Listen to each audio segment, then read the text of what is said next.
Mas pinipili ng maraming Pilipino sa Qatar na manatili sa bansa sa kabila ng tumitinding tensyon sa gitnang silangan at ng alok na repatriation ng pamahalaan ng Pilipinas. Ayon kay Joseph Quentin Rivera, Bombo International News Correspondent sa Qatar, na nananatili ang desisyon ng maraming OFW na ipagpatuloy ang kanilang pagtatrabaho sa Qatar dahil sa kakulangan ng oportunidad sa trabaho, korupsyon at iba pang suliraning pampolitika sa Pilipinas. Aniya, mas mabigat para sa marami ang usaping pangkabuhayan kaysa sa pangamba dulot ng sitwasyon sa rehiyon. Samantala, sinabi nito na bumalik na rin sa normal ang sitwasyon sa naturang bansa matapos alisin ng pamahalaan ang ipinatupad na mataas na antas ng security threat kasunod ng pag-atake ng Iran at pag-init ng tensyon sa pagitan ng Iran at Estados Unidos. Sa kasagsagan ng banta, pinayuhan ang mga residente na manatili sa loob ng kanilang mga tahanan bilang pag-iingat at huwag magpakalat ng fake news. Ever since Friday last week, there was no particular attack again that happened. So back to normal. However,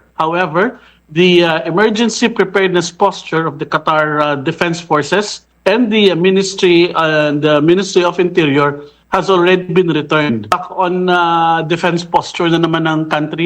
Si Joseph Quentin Rivera, Bombo International News Correspondent sa Qatar, sa kanya naging pahayag.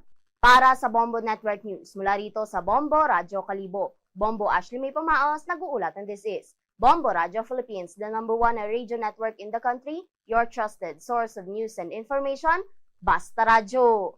Bombo!